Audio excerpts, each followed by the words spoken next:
Assalamualaikum warahmatullahi wabarakatuh. Salam dan bahagia.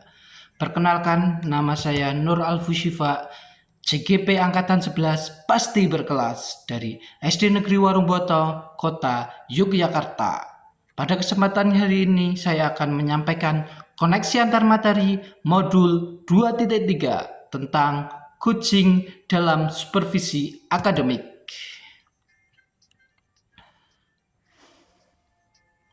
Tujuan pembelajaran khusus. CGP menyimpulkan dan menjelaskan karakter keterkaitan materi yang diperoleh dan membuat refleksi berdasarkan pemahaman yang dibangun selama modul 2 dalam berbagai media.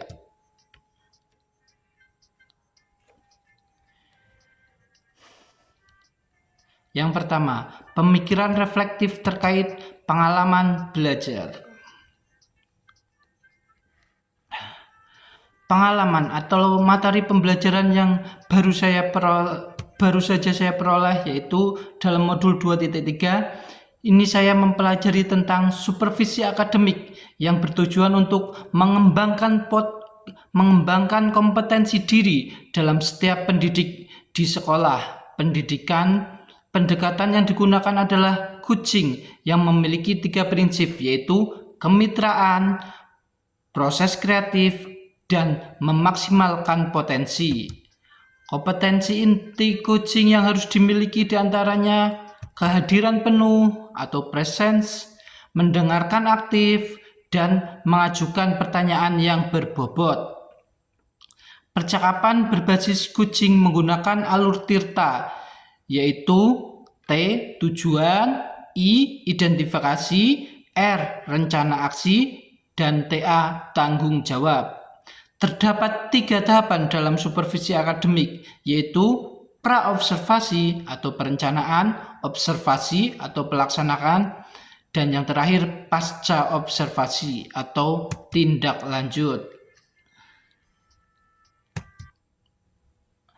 Emosi-emosi yang dirasakan terkait pengalaman belajar. Yang pertama, saya merasa cemas. Sebelum mengetahui isi materi dalam modul ini, saya sedikit cemas karena khawatir tidak mampu dalam memahami dan mengaplikasikannya. Selanjutnya, saya merasa tertarik setelah mempelajari lebih dalam eksplorasi konsep. Saya mulai tertarik dalam mendalami isi dan modul ini. Selanjutnya, saya merasa gembira. Saya merasa gembira saat mampu melakukan praktek coaching bersama dengan rekan CGP yang lain dalam ruang kolaborasi dan demonstrasi kontekstual. Selanjutnya saya optimis untuk mampu mengaplikasikannya di sekolah tempat saya mengajar dan juga dalam kehidupan sehari-hari tentunya.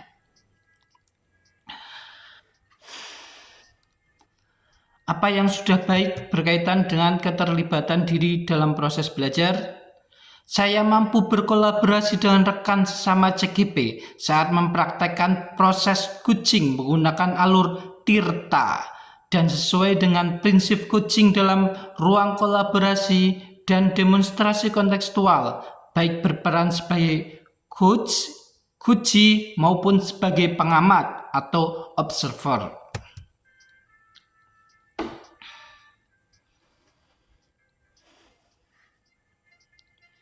Yang perlu diperbaiki terkait dengan keterlibatan diri dalam proses belajar. Yang perlu diperbaiki adalah kemampuan dalam mengajukan pertanyaan-pertanyaan yang berbobot agar dapat menggali informasi permasalahan pada diri coachee sehingga dapat menemukan solusi atas permasalahan yang dihadapi oleh coachee tersebut.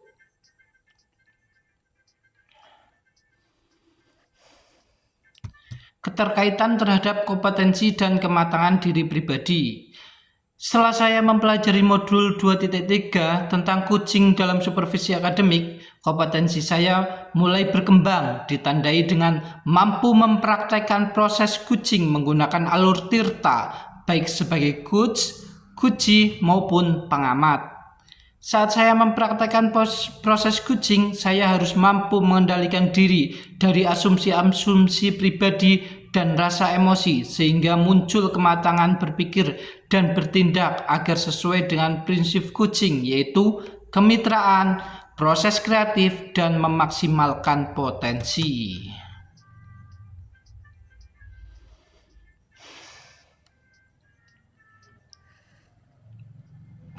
2. Analisis untuk implementasi dalam konteks calon guru penggerak. Memunculkan pertanyaan kritis yang berhubungan dengan konsep materi dan menggalinya lebih jauh. Bagaimana agar prinsip coaching dapat diterapkan dalam kegiatan supervisi di sekolah? Prinsip coaching dapat diterapkan jika kepala sekolah memiliki pengetahuan tentang coaching dalam supervisi akademik dan mampu mengaplikasikannya. Kegiatan supervisi jangan hanya bertujuan sebagai bagian penilaian guru saja, namun supervisi harus dijadikan sebagai cara untuk meningkatkan kompetensi akademik guru, sehingga tidak hanya melakukan observasi kelas saja, tapi harus ada percakapan pra-observasi dan pasca-observasi. Dalam percakapan pra-observasi, kepala sekolah harus mendiskusikan perencanaan yang akan dilakukan oleh guru. Sedangkan saat pasca observasi, kepala sekolah memberikan umpan balik atau masukan tindak lanjut terkait pelaksanaan observasi kelas yang dilakukan oleh guru.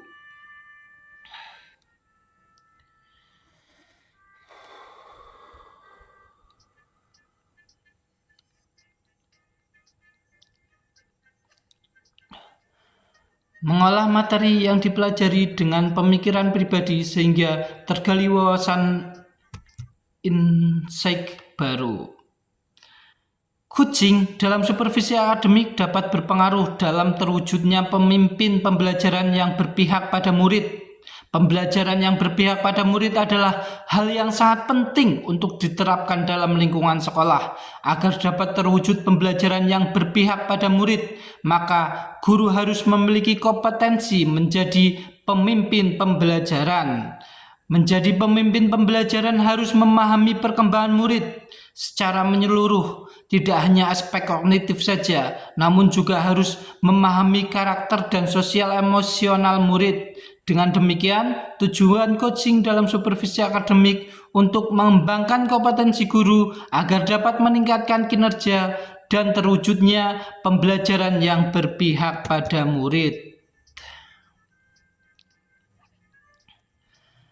Menganalisis tantangan yang sesuai dengan konteks asal CGP baik tingkat sekolah maupun daerah. Tantangan terberat adalah menyeragamkan pemahaman tentang coaching dalam supervisi akademik kepada komunitas sekolah.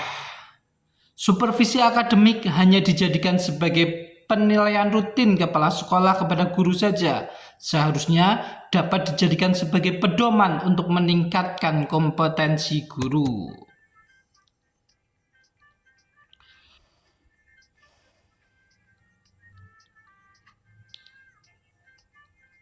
Memunculkan alternatif solusi terhadap tantangan yang diidentifikasi. Yang pertama, alternatif solusi yang dapat dilakukan adalah melakukan sosialisasi kepada seluruh komunitas sekolah saat kegiatan rapat guru agar terjadi penyeragaman persepsi tentang makna supervisi akademik. Solusi selanjutnya adalah dengan memberikan contoh praktek coaching dalam supervisi akademik melalui berbagai media informasi digital yang dapat diakses oleh seluruh komunitas sekolah. Yang ketiga yaitu membuat keterhubungan. Pengalaman masa lalu. Saya pernah disupervisi oleh kepala sekolah dan pengawas sekolah. Namun kegiatan supervisi tersebut hanyalah sebatas menjalankan kewajiban saya tanpa mengetahui makna supervisi yang sebenarnya. Kegiatan supervisi akademik hanya dilakukan saat kepala sekolah atau pengawas melakukan observasi kelas saja tanpa adanya kegiatan pra-observasi dan pasca-observasi, sehingga hanya sebatas pemberian nilai guru saja.